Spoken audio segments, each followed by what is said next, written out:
So that's the definition of a ray.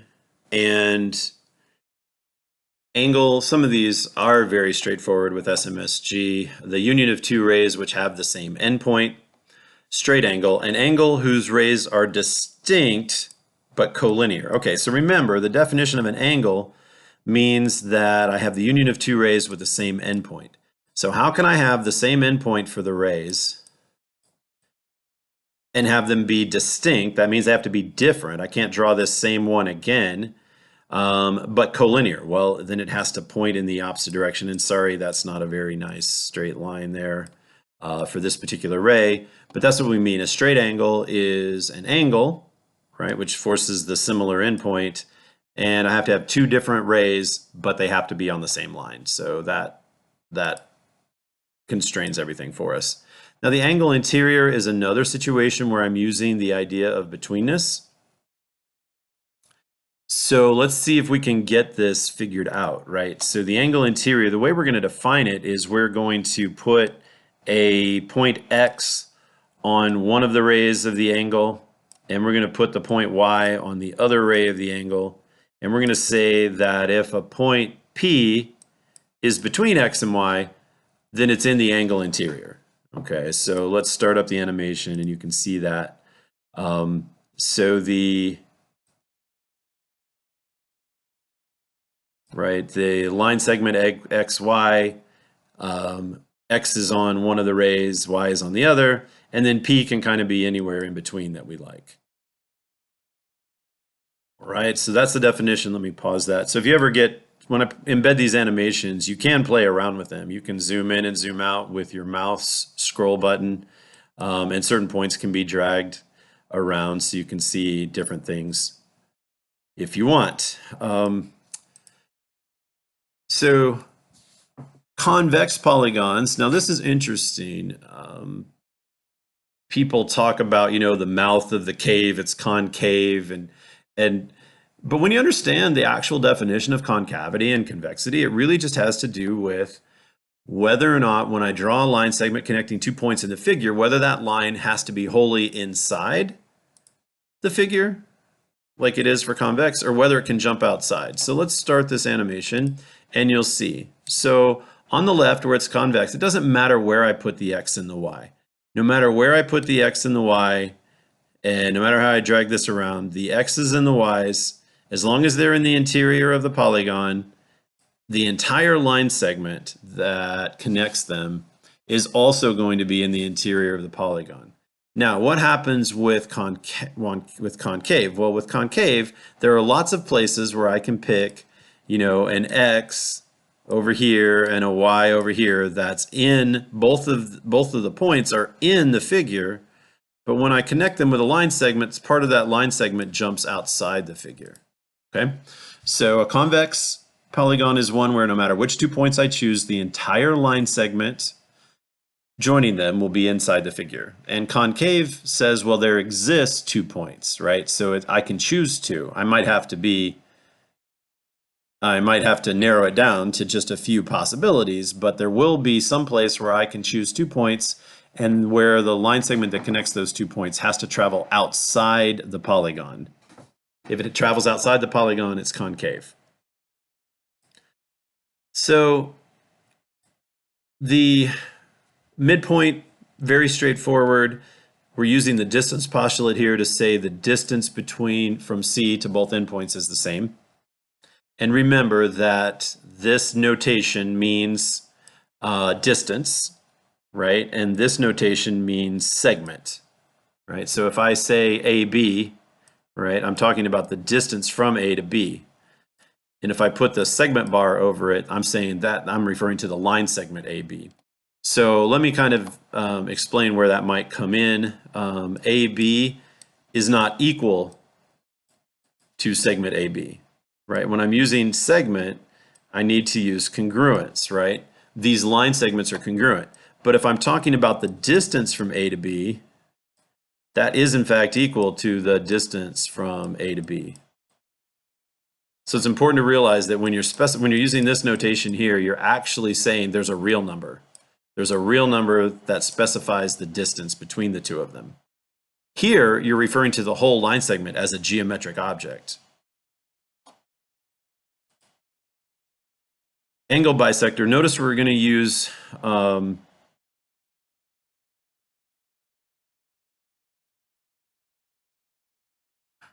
we're using the idea of between, but in the same way that we used it for the segment, we're saying, hey, if the measure of the angles are equal, right? And by the way, I'll switch this notation in the book to measured angle.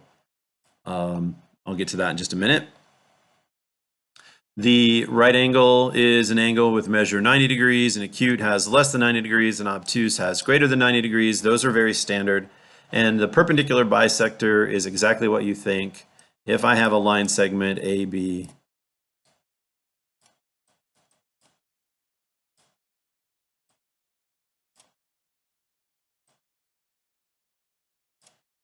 right, then the perpendicular bisector, it goes through the midpoint of the 2 points and is at right angles. Notice that we don't have reflex angles defined yet. We're only allowed to have angles between 0 and 180 degrees, and I did mention that when I was talking about neutral geometry axioms. That's all we get from the axioms. We don't get reflex angles, we have to define them. Vertical angles, anytime that 2 lines cross, right? We have vertical angles, the angles across from each other. There's also another pair of vertical angles when those 2 lines cross. Now, linear pair. So I wouldn't normally define this. This isn't a standard geometry concept, but your SMSG axioms use it. Okay, so we have to define it. If they're going to use it, we have to define it. So what is a linear pair? It's 2 distinct angles that share a ray, and their non-shared rays are collinear. Their non-shared rays are collinear. Okay, so we have an angle here and another angle here, right? So they share this ray. This ray here is the shared ray. Okay, and the non-shared rays are collinear. So 2 distinct angles that share a ray and whose non-shared rays, right, are collinear. Hopefully that makes sense.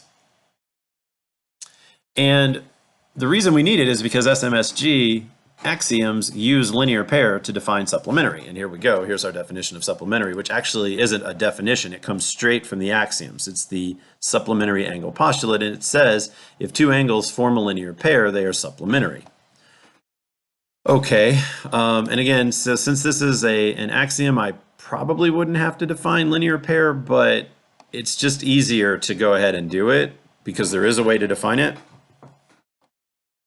And I didn't need to do this, but I'm like, well, if you're going to use the right angle pair to define, you're going to use the linear pair to define supplementary, right? So linear pair to define supplementary, why not just go ahead and define what a right angle pair is and use that to define complementary? And we'll just use the same setup for both. And so a right angle pair is 2 distinct angles that share a ray whose non-shared rays form a right angle. So now you have some angle like this,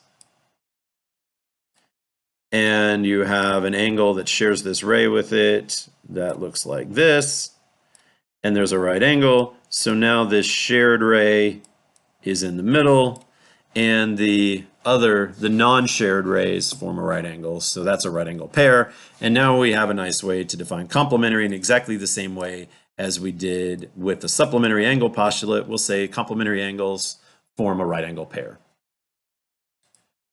Okay, so the final thing in the unit is the theorems. So I mentioned this already. I'm going to prove that all congruences are equivalence relations and therefore reflexive, symmetric, transitive. You guys are going to prove this. Somebody gets to prove that every line segment has exactly 1 midpoint. Now I want to point back to the Young's geometry, finite geometry stuff we did. And so this is actually 2 proofs. It's existence and uniqueness, right? So you have to prove that there is one, that there is a midpoint, and you have to then assume that there are 2 midpoints and prove they're the same. right? So do both an existence and a uniqueness proof. Every angle has exactly one bisector, same exact thing, existence and uniqueness. However, the thing you use for theorem 3 is the angle measurement postulate, and for part 2 you use the distance postulate. So basically they work the same exact way, but remember to do an existence and uniqueness proof. Supplements and complements of the same angles are congruent. Well, this is going to look a lot like vertical lines, because here I have, let's see, so let's focus on this angle here, which I'll double mark, right? This single marked angle over to the right is supplementary to it, and then I'll triple mark an angle over here. So the triple marked angle is congruent to the double marked angle, and the single marked angle is congruent to the double mark, is supplementary to the double marked angle. Since they're both supplementary to the double marked angle, they're both congruent to each other. And you'll notice that once you have theorem 4, then theorem 6 is hopefully going to be straightforward, and we'll use that. So supplements and complements. So there's 2 proofs here, right? So you have to do a complete proof for supplements and then another complete proofs for complements. Then theorem 5, the intersection of 2 convex polygons is convex, and that's mine. I'm going to prove that. It's not that difficult, but it's not a typical geometry proof that I want you to do. I want to focus more on the standard geometry proofs. Then the final thing I want to mention in these last 2 axioms, Pasch's axiom and the crossbar theorem. So we're not going to prove these because we have the plane separation postulate. The plane separation postulate gives us what we need, along with the ruler postulate that forces every line to be continuous and complete. But this is what geometers realized in the 17th and 18th century, that they weren't guaranteed to have all the points that they needed, right? So Pasch was saying that, hey, let a line come through this triangle, and it has to intersect somewhere in the interior of that line segment AB. And they said that if it intersects one side of the triangle, then it must intersect the other side of the triangle. Now, this looks like it could intersect at C, and I'm sorry about that, but to have the animation work, this line actually disappears for a split second right at C. At least that's what I tried to do, but you can't see it, right? It happens so quickly. But anyway, the moral of the story is it shouldn't appear when it's through C, because that's contradicting this no vertex of a triangle. But the idea is if it goes through side AB, then it also would have to travel through either side AC or side BC. And so proving this is important. Why? Well, how do we know that if I start at B, that I go across here to some point that's exactly the square root of 2 units away from B? And how do I know that there's a point there, right? How do I know that even though it looks like, you know, this line goes through a point, that the point is actually there? Well, that's the point of proving Pasch's axiom. But this also kind of explains the type of detail that we don't have to worry about too much. And the crossbar theorem is the same. You can check that out, but it's pretty much the same idea as Pasch's axiom. It's forcing the intersections of lines to behave like we want them to, like we need them to. And we can prove from first principles that this is true, that every line in the geometry behaves like the real number line. But these were the steps classically that we had to go through, right? This is the kind of stuff we had to do with these primitive axiomatic systems that were independent, right?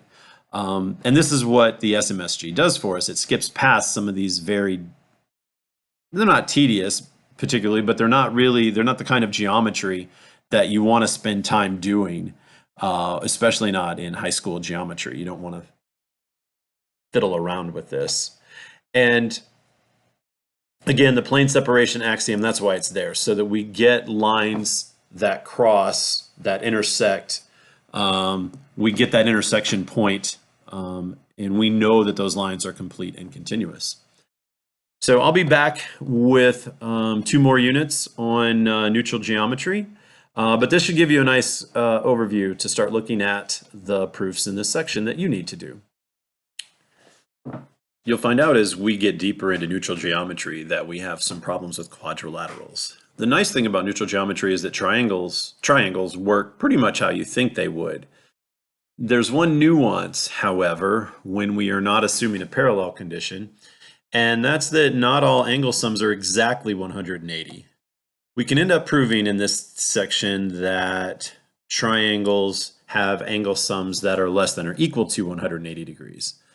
But again, this was one of the nuances that they couldn't figure out, whether or not Euclid's fifth postulate was an axiom or a theorem. And it turns out that it does, that you need to have a parallelism postulate or theorem. The definitions here will all look very familiar. Right triangle has a right angle. Isosceles is a pair of congruent sides. A triangle with all three sides congruent is called equilateral. Scalene is all three sides have different lengths. And the angle sum of a triangle is the sum of the measures of all three angles.